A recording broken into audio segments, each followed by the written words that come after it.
Hola, en este video vamos a adentrarnos en la pregunta de si conviene usar pagos fijos o variables a las personas que trabajan en nuestra organización. Y esta es una pregunta que es súper importante en el comportamiento organizacional y en la economía en general. Eh, hay dos preguntas separadas aquí. Una, ¿qué es lo que conviene usar? Y otra cosa es qué prefiere la gente, porque recordemos que los agentes económicos, las personas que trabajan en las organizaciones, tienen voluntad propia y por lo tanto las decisiones que se tomen con respecto a la compensación también van a afectar las decisiones que tomen las personas de cómo trabajar y de si decidir seguir trabajando o si decidir trabajar en una organización o no. ¿Ya?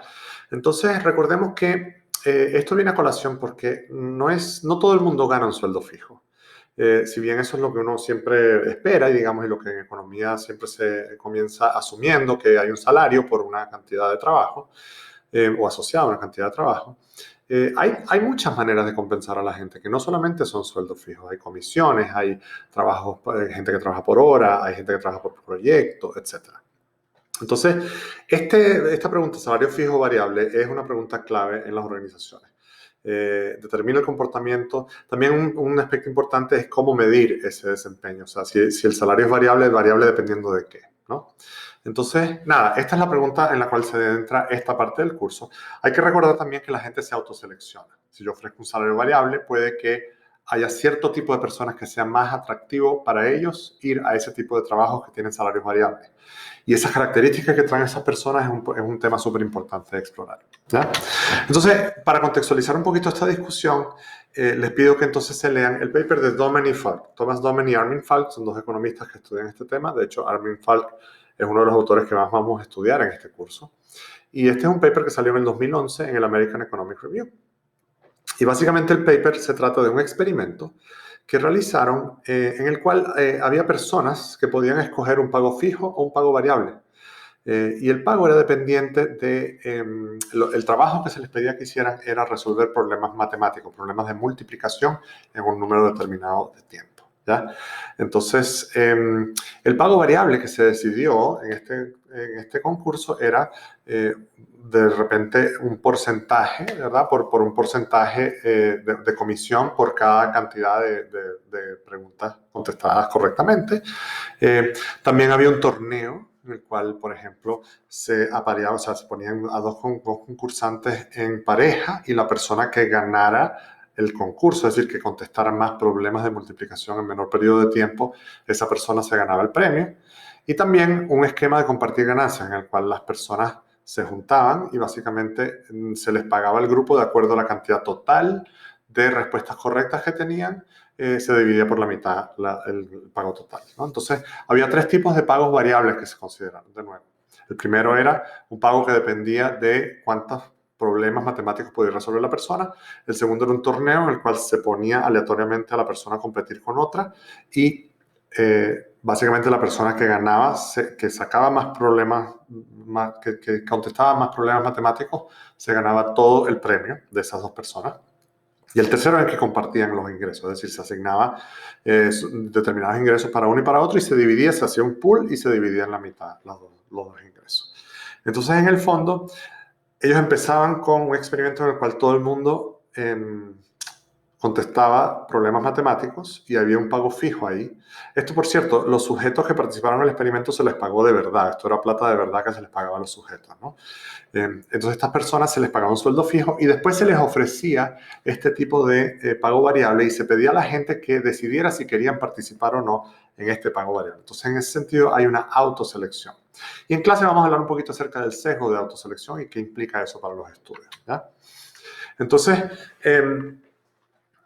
como les venía diciendo, al principio resolvían problemas solo, después permitían que la gente se cambiara un pago por desempeño. Se medían diferentes ámbitos de la productividad, entonces se medía, por ejemplo, la velocidad en la que contestaban los problemas, se medía cuánto acertaban, cuántos problemas correctos contestaban, y se le pedían a la gente que antes de decidir si pasaban al pago por desempeño, calificaran el esfuerzo que realizaron. Es decir, qué tanto les costó llegar a las respuestas que obtuvieron, ¿no? La puntuación, obviamente, las respuestas que ellos obtenían era parte del experimento, esos son los datos del experimento, es decir, la persona que llevaba Domen y Falk en este caso podían determinar por cada participante del experimento, podían determinar cuántos cuántas respuestas correctas tuvieron, ¿verdad? Entonces, antes de pasar el pago por desempeño, se le preguntaba a la gente qué tanto esfuerzo pusieron en el resolver los problemas matemáticos.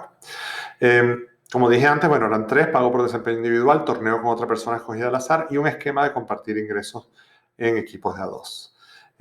Para la explicación del experimento, que es muy importante, porque esto es una versión muy escueta de lo que era el experimento, quiero que se lean la parte del paper llamada Design and Treatments of the Experiment, donde explican en detalle cómo fue el procedimiento, es decir, llegaban, qué cosas les preguntaban, cómo era el experimento, qué tipo de problemas eran, etc. Y ahí van a poder entender un poquito con más detalle cómo fue el experimento que se hizo en este caso.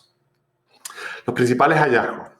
Mientras más productivo creo que soy, es decir, mientras más alta mi autopercepción de mi productividad, más propenso voy a ser a aceptar el pago por desempeño, ¿ya? Entonces eso es un hallazgo muy importante. Las personas más productivas, en efecto, escogieron el pago por desempeño. Entonces, de hecho, las personas que eran más productivas fueron las que se fueron por el pago por desempeño. Hay una discusión ahí que quiero que lean, es entre hombres y mujeres. Si los hombres eran más propensos a aceptar o no los pagos por desempeño que las mujeres y si los hombres eran más productivos que las mujeres en este caso. Quiero que lo leamos y lo discutamos en clase. Y también hay un tema, toda una discusión hacia el final del paper que tiene que ver con el nivel de cansancio de las personas que se autoseleccionan a pago por desempeño. Las personas que se autoseleccionan a pago por desempeño. Entonces, como conclusiones generales, tenemos que las personas más productivas prefieren el pago por desempeño, pero hay una pregunta también que es que si las personas cuando se cambian a pago por desempeño mejoran su productividad individual. Es decir, una cosa es que las personas más productivas prefieren el pago por desempeño y otra cosa es preguntarse si si el pago por desempeño hace que las personas sean más productivas. Para contestar a esta pregunta, quiero que vean con detalle la figura 1, la figura 3, la tabla 2 del paper, y también buscar la discusión en la sección que se llama Effort Provision and Output Changes, para que lo discutamos en clase, ¿ya? Entonces, en ese sentido, quiero que también piensen qué implicancias tiene este paper y estas conclusiones para la aplicación de incentivos por desempeño. Es decir, cuando yo voy a aplicar incentivos por desempeño en una organización, ¿qué tengo que tener en cuenta después de los hallazgos de este paper?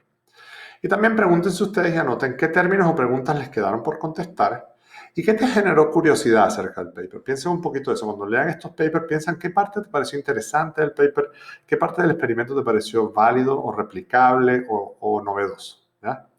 Entonces, a partir de aquí, entonces quiero que de nuevo vayan a leerse el paper de Dominic Falk con esta breve explicación como antesala para poder enfrentarse al paper con un poquito más de fundamento, ¿ya?